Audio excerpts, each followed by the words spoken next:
What happens when you're trapped in the Canadian wilderness? Things go bad, you get desperate, and suddenly you're cursed to become a white monster with claws and fangs.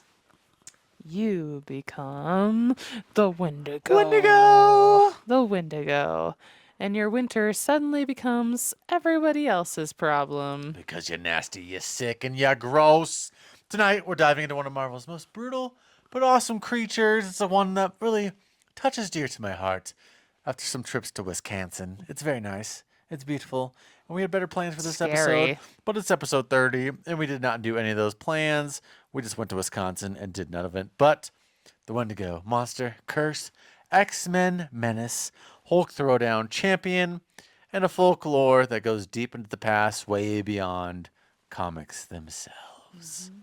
And of course, we're going to be getting into some beers while doing it or going through the story because nothing pairs better with folklore horror than a bevy or 12. Or 16. We started with maybe Couple. 7 before this. We have an interesting background on this creepy mythological? Yes. Did I spell that wrong? Mythological Oh, sorry. My creature fingers get really snappy here. that has haunted the dreams of many. To make it even scarier, we are recording this after we're deep in Wisconsin woods, which is untrue. We are currently doing this We in our were deep in apartment. the Wisconsin woods. We That's what I were, said though. after we were deep in the Wisconsin woods. Oh, okay. So it is true. It is true. Okay, it is true. We were there. And we did hear a couple weird things happen in the woods while we were there. So It was the streak of death. We heard screaming. yeah, it was weird. But there's many stories and darkness that goes into these woods. And I really wish we could have recorded it out there, but I think Too many beers. the beers caught us big It was time. hunting season, so if you know, you know. But Yeah, we planned to record it with her dad because he's got big time Wendigo. Actually, her entire dad's side of the family. This cabin has some darkness involved and ghost stories, and many things we have seen prove. I mean, your dad's videos he showed us after were crazy. He's had loggers actually show up who were there's a lot of history. not in- real. They were ghosts. And they just disappeared. So lots of weird things. That's why we were planning to record there. And yeah, the beers happened. I think we made more than 100 beers disappears in a couple day span. So this is on us. But maybe one day we can come back and do the Wendigo, whatever new. Cause we got some current comics coming up here for you. Because the Wendigo is actually making a return in Wolverine here, and in the new X-Men stuff. So it kind of applies. So we can probably make a return when the Wendigo returns in the books, There you and maybe go. get her dad back in here. But yeah, we're diving into Marvel's most brutal but awesome creatures, the Wendigo. Yeah, he's just disgusting, nasty, and sweet. And we were in Wisconsin, so it was very close to the deep white north.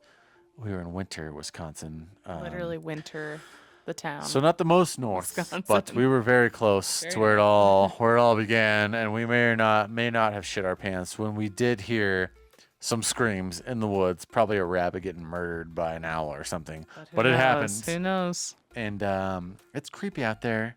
So, ladies and gentlemen, welcome to episode 30. It's gonna be a good one because the Wendigo is sweet. It's dark. And it goes deep beyond comics. And we are also going to get into our beers of the episode Oh, shit. while we're here. I almost forgot. Thank you, Abby. So one of the breweries that we stopped at on our way driving from Denver to Winter, Wisconsin, was in Des Moines. It was our So second good. stop of the night. Usually we stop at Lua Brewing, which we did. Still amazing. got Lot full of IPAs, always great. But we had never gone to Confluence before, and I had wanted to stop the last time we went, but we just didn't make it there. So I'm really happy we went this time because holy crap, they are amazing. The amount of beers they have is banana So How many taps do they have? Like 30, 40? It was nuts. Probably. It was nuts. It was crazy. We And- showed up like at close. Yeah, and the whole brewery itself is pretty large. Like they do all of the making of the beer at that site, I believe. And then their actual tap room is really nice. Bartender's really Huge. great. I was feeling it. I bought a whole pallet of beer basically. An actual palette. So if you actually follow us on comics, _brews on Instagram or wherever the heck, you will see Abby walking out with eye palette. I'm not mad about it. I'm really happy with my decision. It was one of the best things I've ever witnessed in my life. All of their beers I had were so good. I was just sitting their there at the stouts bar. Were crazy. Yeah, I was just sitting there at the bar. We had already had a couple. We actually had, it's my favorite brown ale of all time. I forgot what it's called, but it was the Nessie. Yeah, the Nessie, and it was a hazelnut coffee brown ale. Oh my god! And it wasn't nitro, was it? No. Yeah, but it was just. It was such a good. It was the best such a good brown ale that has ever touched these lips. And I think after that is when Abby disappeared, and I was just sitting at the bar drinking beer, and then all of a sudden she came back with a rack in her arms, and the other bartender just walking behind her, and she's just. We also have a Godzilla! We also have a bomber from them that I don't think we've opened. We haven't. It's in the back of that fridge. Yeah. So I'm excited for that. But for this episode, one of the ones we didn't have it at the actual little bar part, but I did buy the peanut butter cup porter. It is a porter with peanuts and cacao nibs. Cacao. It's 6.2 alcohol by volume. And it's very peanut there's a buttery really long, and incredible. A really long description of it, but basically it tastes like a peanut butter cup. Yeah, she ain't gonna read, but it's literally a peanut butter cup. But yeah, it's a banging porter. Confluence in Des Moines, Iowa. You have to go if you're going through there, if you live there, whatever. Yes. Very good. Very good. Probably I'd say number one, Iowa. I think it tops Lua because of the diversity of beers it has. And the Lua ambiance was a little weird this time. Lua reminds me of I want to impress somebody to take them out. First date. Yeah. I'm gonna take you out on because their first food's date. amazing too. Incredible. At Lua, their Incredible. food is amazing. Their beers are really great. The brewery is beautiful. It is. I just think my own vibe, I think I prefer Confluence's kind of atmosphere and everything. It's a little more laid back. I'm not really sure how to explain it beyond that because I love a good shitty bar. I also love food trucks, and they have food trucks on the regular, so that's pretty cool. Yeah. Oh yeah, we just got there literally barely, really I think, made it before close. We had just driven how far? 9-10 hours because we sent it to get there from here. Yeah. So we were tired and we crushed probably 5-6 beers and then pulled a rack out of there and then went to our hotel. Sweet berry wine. What a journey. It was beautiful. So good. Which is why our other beer here is unnecessary banger. It's off script. One more again for an episode because shout out my boy from Off Script for giving me the dub here on the raffle. But save the neck for me, Clark. 'Tis the season. So we're filming this a little after Christmas, a little before New Year's, but we're not going to post this till after New Year's. But it's a banger. It's a hazy double IPA, 8.6%, a cryo fresh citra banger. And if you've had Off Script or you heard of these beauties, it's the best of all time. This is a 4.75. I think almost every single beer from this beautiful, delightful place is a 4.75. They garage brew, and it's delightful. And if you scan these, usually you'll get I don't know if you'll be able to on this video, but it usually links you to a banging YouTube video of something spicy. But that's fun. Yeah, great beers. And shout out Kenzilla. We've never done a video actually with Kenzilla yet. It's been a really long time. I can't even use my thumbs to turn that. Here, I will attempt to get the actual Kenzilla in there maybe. We were going to get Abby's Wendigos here for this episode, but of course, Christmas time, the shipping was booty cheek. So we'll maybe have that worn. Yeah, there's a sneak peek. That's the art. I drew it, but it's not on her titties yet because, the shipping has been awful during Christmas. So crazy time of year, you know. We missed the window. Mine hasn't even been printed yet. So nightmares, but this is episode 30. It's going to be a banger. The Wendigo is delightful. X-Men are sick. And a lot of Wolverine in this one. So, thank you for 30 episodes. We're going to get it. Comics Brews. Oh! Pages turn, the story unfolds. Ink on the paper, a world I behold. Lost in the panels where heroes fly. Comic books and brews, my alibi. Okay, ladies and gentlemen, episode 30. This is a drunk history of the Wendigo. The comic book Wendigo that you may know from the X-Men. And today we're going to pair this with a black IPA, dark bitter and forest vibes, and they have one at Lone Tree Brewing right now. I was gonna have it tonight, and I did not because I went 14 rings instead. Sorry about it. But yes, let's dive in. The Wendigo isn't a single character; it's a curse, a mystical punishment created by the northern gods of Marvel. And if you're actually into the folklore, it goes way, way deeper. But the ancient folklore from Canadian wilderness is wild and dark and spooky. It's very specific to, I believe, just like Native American folklore as well, specifically to the Ojibwa people, which I have ancestors that were a part of that tribe. And that's how I've just been passed down this whole thing for forever and ever. And our cabin is in the northwoods of Wisconsin, which is right where the Ojibwa tribes were, and also where like all the lumberjacks were. Super crazy, super kind of spooky if you look into like all the crazy stuff that happened during those times when they were like very prevalent. And that's how the Wendigo is super creepy to me. But with comics, the rule is simple. If you commit cannibalism in the Canadian Northwoods, you don't just get guilt. You become a hulking white fur monster with insane strength, claws, and a taste of fur chaos. Yes, it's kind of weird because when I picture a Wendigo, like I picture this deer-looking man beast kind of thing. Like the head is totally different than I picture in how they do it in the comics, because in comics he kind of just looks like a big white yeti. I never pictured. So, I mean, I've heard of the Wendigo for a very long time, probably since I was 5. I never once in my mind pictured him as being white. Yeah, I can understand why they would want to do that because it's winter time. Blend into the Yeah, it's snow winter and time, be- so I get that. But I never in my mind was like, yeah, he's a white furry creature like a yeti or something. Weird. So it's like that's a totally different take. I mean, Yeah. hey, comic book art freedom, I guess. Yeah, But yeah, I mean, it makes sense. It makes sense to me. because he comes, we'll get into this later, but comes from the Canadian North with Wolverine. But the Wendigo first appears in Incredible Hulk number 162 in 1973, created by Steve Englehart and Herb Trimpe. The first cursed man is Paul Cotier, who becomes the OG Marvel Wendigo. What I love is that Marvel leans into the folklore, which turns the myth into a reoccurring monster of the North. And the moment you see that white fur and giant frame, you know the snow just got scary. Spooky, scary skeletons come lurking in your horn. So yeah, we're gonna go into this next segment and pair this with a heavy, thick porter with dark brownness of the Wendigo. The Wendigo's white, so contrast it with some brown. We're gonna contrast it with that peanut butter porter right over here. Some white foam. Yeah, some white foam. There we go. After his debut, the Wendigo immediately gets into it with the Hulk, and honestly, he gives the Hulk a run for his money.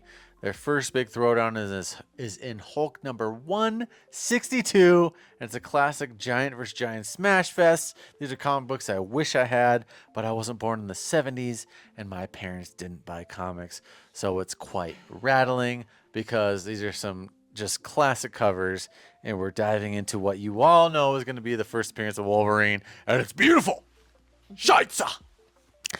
But what really boosts his profile is his return in Hulk number 180 to 181. Oh! Yes, the same storyline that introduces Wolverine to the world. And the Wendigo plays a major role in that arc.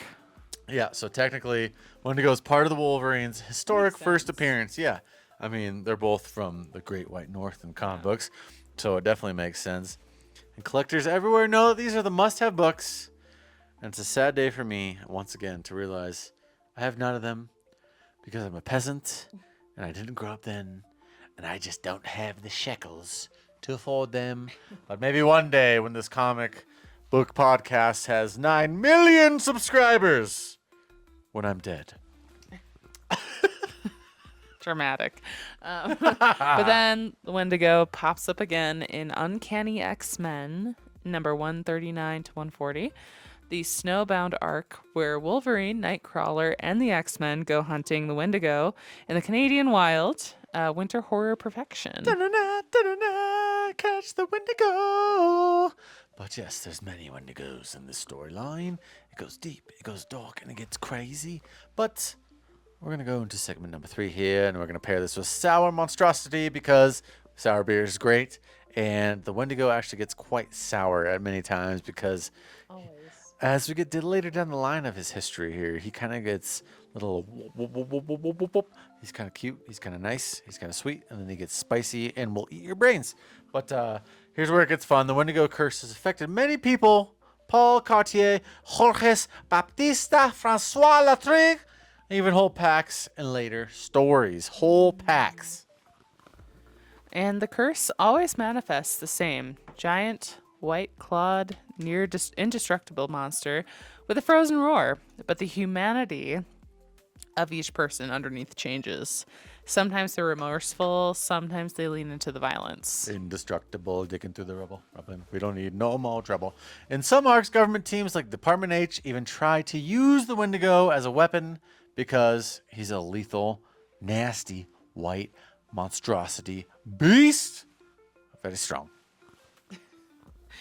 And it becomes a recurring folklore character, horror character, that can show up in Hulk stories, X-Men stories, Alpha Flight stories, anywhere there's snow and problems. He's literally like the abominable snowman. Like It makes sense though, because the Wendigo isn't like it was described. Yeah, it's not attached to. It's not like a specific character. It just like is an entity. Like it possesses you basically. Yeah, and if like That's the folklore, and that's also the character itself. people are trying to survive in the deep white north, and if they need to eat their friendly boy to survive, the curse of the Wendigo rolls through. So 'tis the season of the abominable snowman, but psych, it's the Wendigo. Sorry. Segment 4, the new Wendigo, Kid and Wolverine's hardest save. So we're getting more current times here, which has actually been really cool. I actually really enjoyed this Wendigo story because Wolverine's one of my favorites, and he really takes a deep dive into this story and saves this sweet little child. We're going to pair it with a dark s'mores-like stout for campfire delight, and we actually have one of those in the fridge here, so maybe in the middle of this episode, if we finish these beers fast enough, we'll have that marshmallow s'mores from Garage Brewing that is sitting in our fridge. But let's fast forward to one of the best modern Wendigo stories Marvel has dropped, The Wolverine from 2024, run by Saladin Ahmed and Martin Coccolo. Let me know if I got that wrong, but Sweet Berry Wine, the story's sweet. This is where things get brutal and surprisingly emotional because it's like the first, I'm pretty sure it was like the revival Wolverine story in 2024, like issue 1, 2, 3. It actually restarted with this new Wendigo, which really had me wanting to do this episode because the Wendigo is sick. And we actually have number 2 right here, which you can see a little glimpse of how he looks, not like a normal Wendigo. He looks like the abominable snowman and a lot more terrifying and crazy. I'll drop some like spreads in here as we go through this because I'm not about to open this book in your faces through a camera lens, but I'll show you how it goes down because we're about to get into it. Yeah, so this is the beginning of the arc with the Wendigo kid. The one that'll crush your soul maybe a little bit. Yep. Pretty much. Wolverine 2024, number 2, the one I just showed you. Logan runs into a brand new Wendigo in the Canadian North, of course, because Wolverine's kind of like lounging. The X-Men have just disbanded. Basically, they're all kind of separated after Krakoa, the whole disaster. Like, Logan's on his own now. He's trying to do his own thing, go back home and just be alone. And lo and behold, Logan can never be alone. So he finds, yet of course, another Wendigo. And at first it plays like a classic, oh great, this is this monster again set up where Wolverine figures out the truth, blah, blah, blah. But the Wendigo is a teenager named Leonard. So Leonard and his friend Ryan ran away into the woods. Ryan died of starvation. And Leonard is forced to eat his body just to survive, which makes sense because the whole the Wendigo like folklore stems on like people become Cannibals. Yeah. But yeah, that's what triggers the Wendigo curse. But here's the key detail: he hasn't actually killed anyone himself yet because his friend already died. He was dead, so Yeah. he had to do it to survive. So Logan realizes he's not just fighting a monster; he's looking at a traumatized child, literally a kid trapped inside the curse. He kind of like had to do it, so it brings a whole other twist to the story, which is really sweet. Because normally you're just used to the Wendigo being just stone cold killer, just trying to eat your brains. We can see a little spark of humanity still there inside this teenage child trapped in this beast. And Leonard can still hesitate, like when he's about to eat. Pretty sure like Weapon H is trying to light him up, and he had the chance to literally eat their brains out. And Wolverine like holds the fort, and he's like, "No, Leonard, no, no, no!" Like he tries to keep his entire like I can't think of the word right now, but everything inside of him that's trying to kill these guys, Wolverine holds it back, which is crazy because it's like Papa Wolverine. Logan is just literally training this teenage Wendigo, basically. So he basically thinks he can continue to fight the curse with Logan's help. So it's this really cool, like Wolverine, Papa Wolverine, just like sitting there, like, no, no, Wendigo, I got you, because when he's obviously got the curse, and these people are literally chasing him down, and Wolverine, I mean, I would just let him kill Weapon H because they're just literally hunting them both down. Yeah. They'd kill Wolverine and the Wendigo, but Wolverine's like, nah, namaste. So Wolverine does something very Wolverine, surprisingly. Instead of putting him down, he decides, no, I'm going to save this Wendigo. Which I would like to note, to compare with folklore of Wendigo, this is bullshit. No chance. There's no saving anyone who gets taken over by it's like a spirit. It's not like which comic books, really great. Love the idea. In actual life, if this thing is actually real, which I don't know, who knows? There's no if chance. you do know, there is tell us. no chance. I want to know all the Wendigo stories But anyway, any of you I have heard enjoy about. the comic book storyline, but I just had to point that out. So it's horse shit. Yeah. Cool. Yep. That. I mean, it does not look anywhere near like a Wendigo I imagined, or from what I've seen from folklore too, or what I've heard from or read from stories on Reddit or whatever the frick it may be. So yes, if you heard a Wendigo story, tell us. I want to know all these things in the comments, because all her family stories to me have been. I honestly thought, I was like, oh, it's just bullshit. And then we got into those woods, and I was like, oh. And then the way her grandpa talks about it too, I was like, oh no, this like they are. My grandpa is at least half Ojibwa, so he's heard quite a bit. Yeah. Yes. And I know the scream we heard was probably a rabbit getting smoked by an owl, but I did shit my pants thinking it was. I don't know, man. It was a terrifying scream. It sounded like a woman getting taken to space. It was weird. And we literally just sat there by the fire, and her dad was like, "Oh, the Wendigo." He literally said So like that was too. serious. It Yeah, he was wasn't just like a "Oh, ha ha ha. Yeah, that's the Wendigo. And I was like, what? Like, are you? And he was just he was dead serious. So yeah, maybe this is the comic books get a little soft, but you would think they get better. This is present day Wendigo, so Yeah. maybe our history will get a little spicier, but we'll see. Because without the Wolverine by his side, it totally seems like he'd be effed in the A and absolutely fall off the rails. But in Wolverine 3 and 4, Logan basically becomes like literally is this kid's grumpy forest dad. Like I said, Wolverine is literally being Papa Logan. And I don't think it's the storyline we expected from the reboot of a Wolverine story, because it goes from the classic Logan slicing and dicing to just him being a father to the Wendigo. So it's kind of weird, but I actually really liked it because it being a teenage Wendigo, it kind of gave you a little, like my heart was like, oh no, don't let him die. Don't let him, like, come on, it's not his fault. But yeah, so he dragged Leonard out of Canada into a remote cabin across the border, partly to dodge Department H and partly to see if leaving the cursed land helps get him out of Canada, get him out of the north. But I don't think that's the case. Yeah, so those specific comic book issues are so good because it's not just superhero punches, it's Wolverine spending his days wrestling a giant white monster in a cabin, trying to get him to say his name.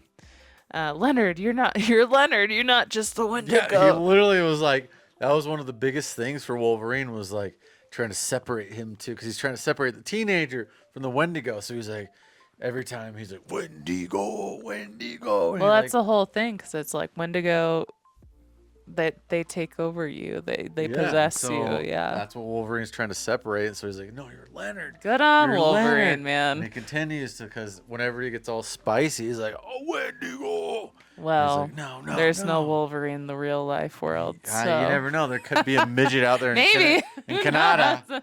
Right out there, it could be a midget swinging away. It ain't Puck. It's not midget Wolverine. anymore.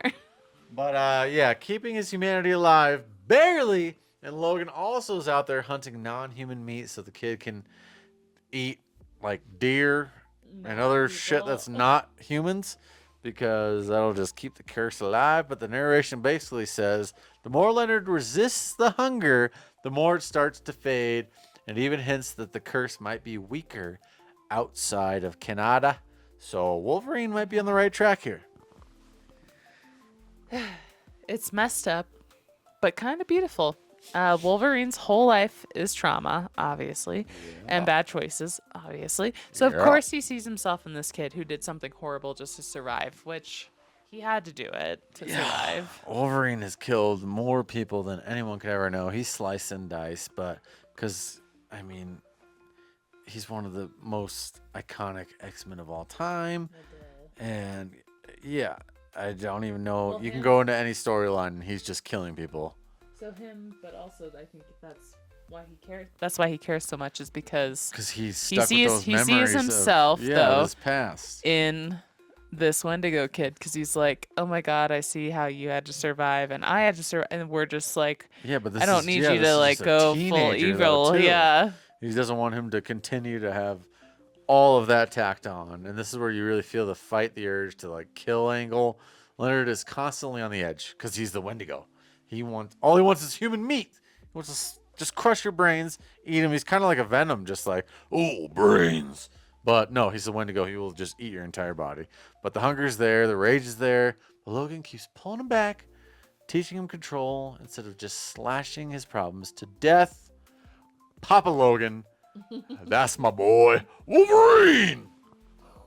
Bingo. Oh, yeah, that definitely deserves a cheers.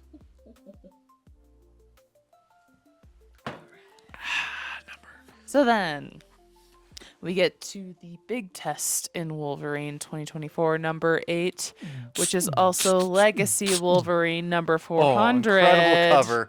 Incredible cover. I didn't pull it out, but Maybe I'll show you I'll try to if show it you're here. looking That's on YouTube or honestly, something. I was so pumped on this cover, and I think it might have been the second print. I think the first print was like the 1 in 50, and then the second print actually had the same cover, which was Banana Lands, because it was really hard to get a hold of. But it's like my favorite. Like I don't want to say it's like crosshatchy, but it's like Asian style cover, but only I like black and white. It's so I like sick. those. Those are really cool. I can maybe find it. I'm not gonna get it up right now, but it's so good. He'll find it and show you on It's so YouTube, sick. I'm sure. That was one of my favorite Wolverine covers ever. But yeah, this is a massive milestone issue with some absolutely incredible cover art. Oh yeah, see, nailed it. So Arcade kidnaps them and throws Wendigo / Leonard into these sadistic murder trap scenes. So if you know Arcade, he's always trapping the X-Men into really. This guy has got to be one of the most annoying characters of all time. I honestly hate every issue he's in because it's literally just like a side quest that is built to annoy you. To me, it doesn't add anything to the storyline. It just literally is a speed bump that drives me nuts. But he pumps him full of pain and hunger and inducing chemicals to make the Wendigo basically become a full-blown Wendigo. Like he's on the verge of exploding, just wants to kill, eat, and screw. But he's trying to break him, force him to kill innocent people just to eat. And what a dickhead. I can't stand Arcade. He's the worst, one of the worst characters in all X-Men stories. I can't stand him. If you like him, You're crazy. You're crazy. He's just so annoying. It's like that show we're watching on Peacock. It's awful. Oh, I forgot. What is it called? Or Friend of the Family or Yeah, whatever? friend of the family. terrible. Oh That man. actor from The Office. Oh my God. Yeah, the but I an- think it's the mostly annex it's will based, never be the same. It's based off of a true story. I know, but I hate It's it. not his fault. It's so I know it's not his fault, but now I hate him too. Just so frustrating. Oh. Anyway, so this is where we are at the moment you're talking about. Like Wolverine literally trying to teach a Wendigo how not to kill, which I think is impossible. In comic books, maybe it's okay. I don't think it's possible. But anyway, while everything around them is designed to push him into homicide. More murder, more murder. But Leonard definitely almost loses it because Arcade literally has him trapped mentally, physically. He's just doing all the things to make him erupt into this beast. But he doesn't. He actually fights the curse. Instead of giving into hunger, he saves Wolverine from Arcade's death trap. So this teenager is mentally sound. He chooses compassion over cannibalism and no Hannibal Lecter in this bitch. If this was real life, that would never happen. Is this just real life? Or is this But that just choice does matter fantasy? because it's the first time we really ever see a Wendigo not just restrained by someone else, but actively First time choosing not ever. to kill. So maybe See? it's possible. So, Maybe it's possible. if you got Papa Wolverine on your side, anything is Yeah. possible. Then Arcade's trap douses Leonard and Wendigo in acid. So he's like literally trying to melt his ass. Oh my God. And it looks like the end, but instead of dying, he emerges restored to human form. Curse Ew. broken, clothes and all. Leonard's back. Just a kid, no fur, no clothes. Because Arcade was trying to acid rain his ass, and no, he got a Ew. naked child, so it's kind of weird. But also, he's saved from the curse, and I'd give all props to that to my boy Wolverine. Wow. That's such a comics, but make it mythic moment.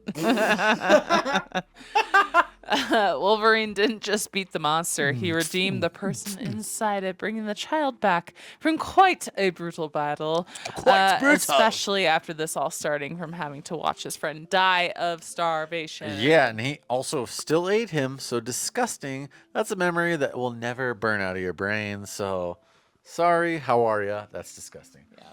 But so in the current, there's these crazy X-Men books going right now. I actually have it right here.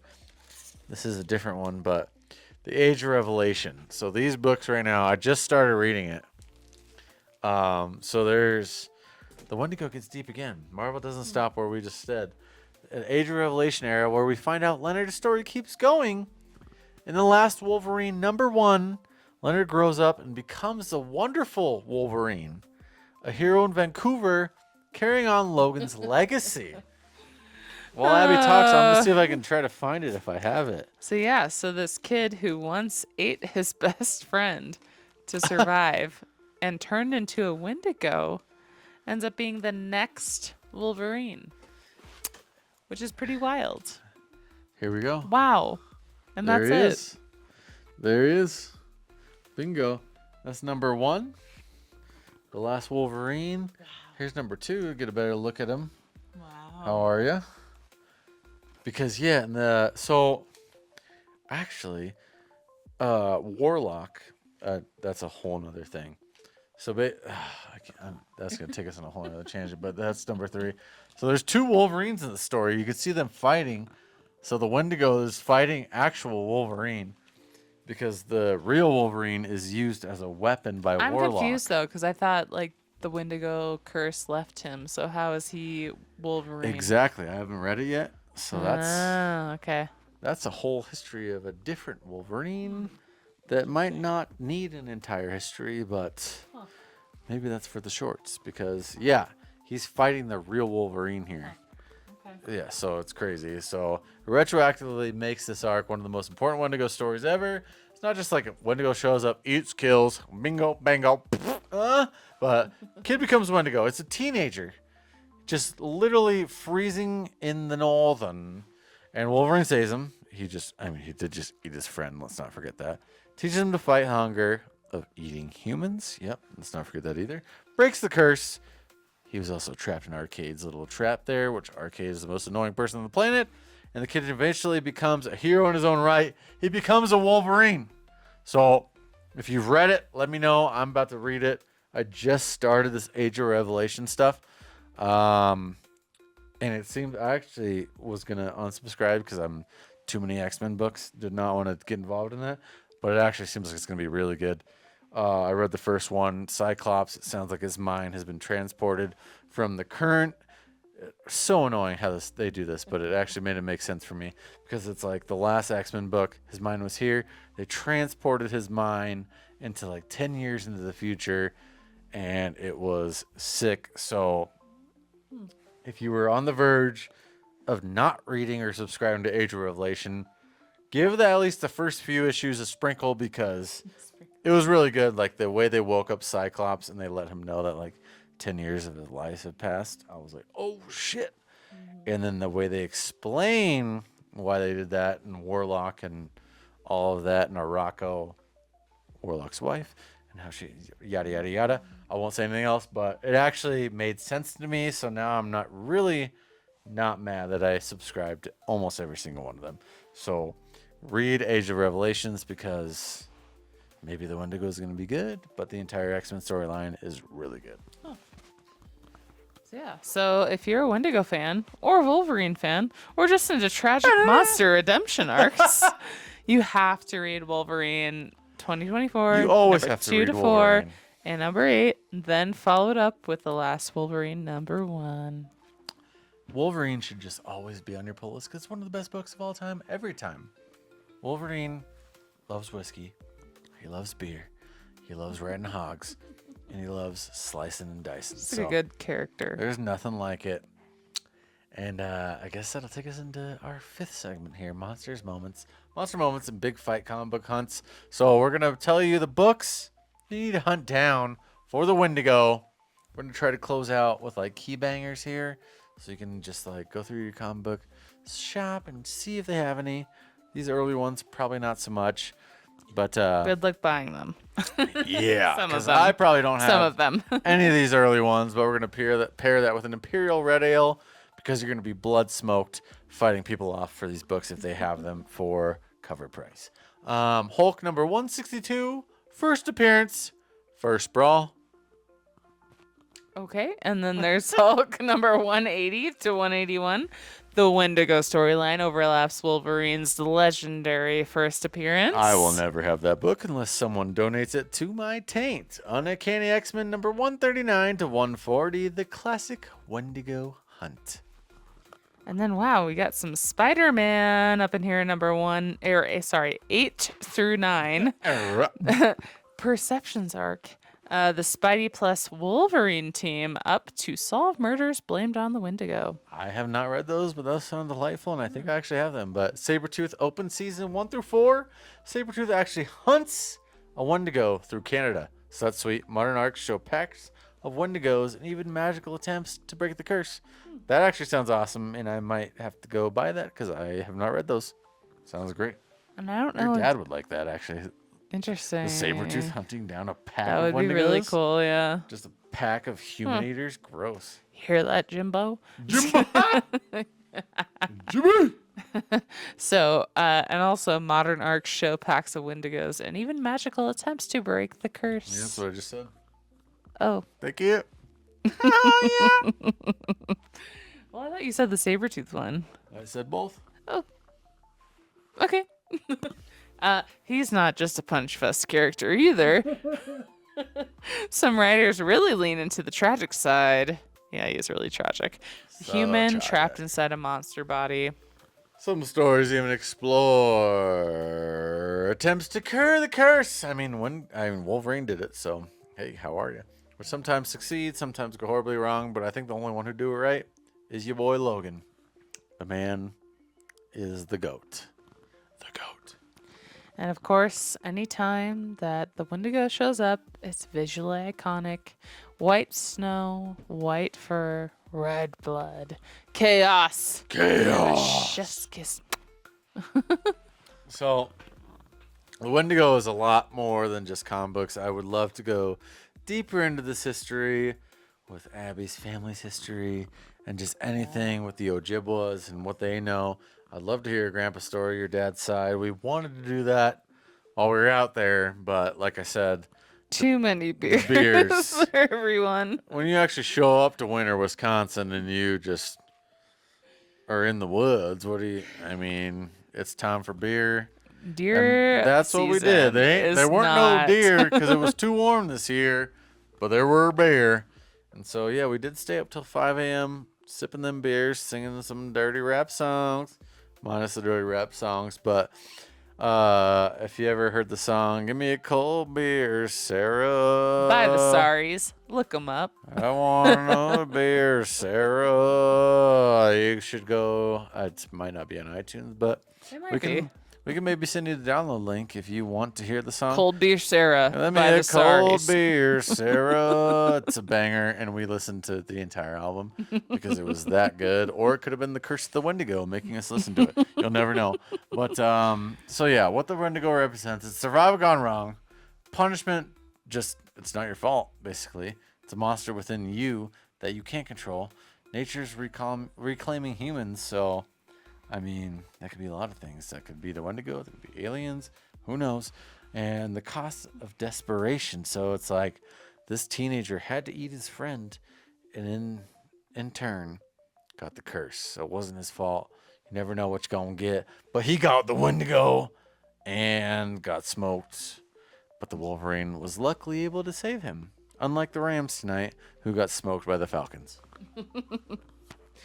Yeah, so Marvel basically said, let's take one of the scariest Native American myths ever and make it a reoccurring nightmare for Hulk and Wolverine. Yeah, the curse makes Wendigo tragically sympathetic because I do feel bad. At least when I read this recent Wolverine, they didn't choose this. Like, he had to eat his homie. He literally just ate his buddy and was like, I'm just trying to make it. And I'm sorry, he just all of a sudden came up, the midget Wolverine came across him. Like, what a lucky guy. They're victims of circumstance, victims of hunger, victims of isolation, and have to fight their way out of it, or just continue to kill and be psychopaths and continue the Wendigo curse.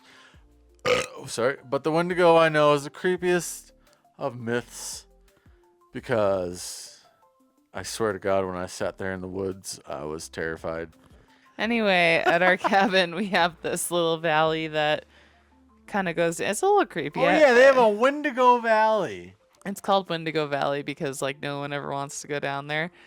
Who knows? I don't know what really goes on down there, but could be where the Wendigo resides. And if you go down there, you're gonna get taken over. Not really sure, but basically, I was always really scared of the Wendigo myth growing up because my dad told me about it, and then my brother did a whole history report about it, And they have a Wendigo Valley. So Yeah. what else do you need? yeah.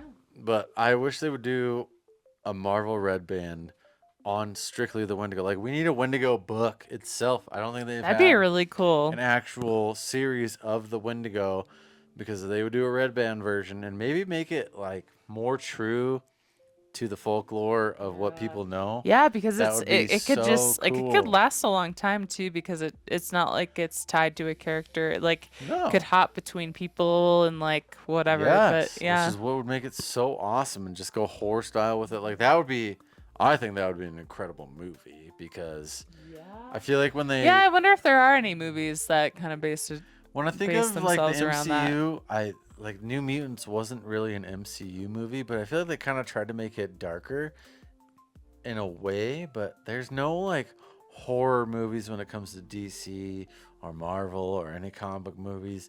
Like, I think they need to, like, there's so Yeah. many ways they can carry it out. Like, I don't need the freaking DCU, the MCU, like, and they already have strayed so much. Like, we had oh my god, like all these Sony movies that just disappear into the night. Can we just have like a random, even that one Marvel movie that was just a black and white one that was, I can't remember. Yeah, I can't remember what it was called. But that, like, what I would think would be like a Ravencroft movie, but like they should do just a solo Wendigo horror movie, which could be terrifying. And you could literally do Henry Cavill as Wolverine in this. It could just be a whole nother segment of just spooky movies. Like the Wendigo could be terrifying. You don't even need him to be some white yeti. You can actually make it realistic to the Wendigo and Yeah, maybe it's tie into creepy. that folklore. That'd be so cool. It'd be awesome. Yeah. But that's getting me carried away. But True. no one will listen to this. Take notes, but that would be sick. That would be sick. Raise a glass day. to right now. There's no more peanut butter in there? Nope. Yeah, well, I guess The empty clink. that's episode 30. The Wendigo is one of my favorites. Hence, we got shirts coming. They're already here. I mean, I drew it. We Yeah. got Wendigo Zays coming. We got sweaters. So by the time you hear this, we got sweaters. It's just not on our tits yet. It's on that white sketchbook. I'll grab it then. Oh, it's here. We made it. And now it's on sweaters. And then I did another one for other stuff, which is probably on the other side of that, but I'm not about to flip it. But you could get those after Kenzilla, I guess, because we just love the Wendigo so much and we were ready to roll. And to anybody camping in Canada or like us that were near a border in a cabin, best of luck to you. Enjoy your journey. This is episode 30, a milestone episode for Comics and Brews. Thank you for listening. It's a cheers to you all. Survive thy Wendigo. Enjoy. Oh, yeah? The story unfolds, it ink on the paper, a world I behold. Lost in the panels where heroes fly, comic books and brews, my alibi.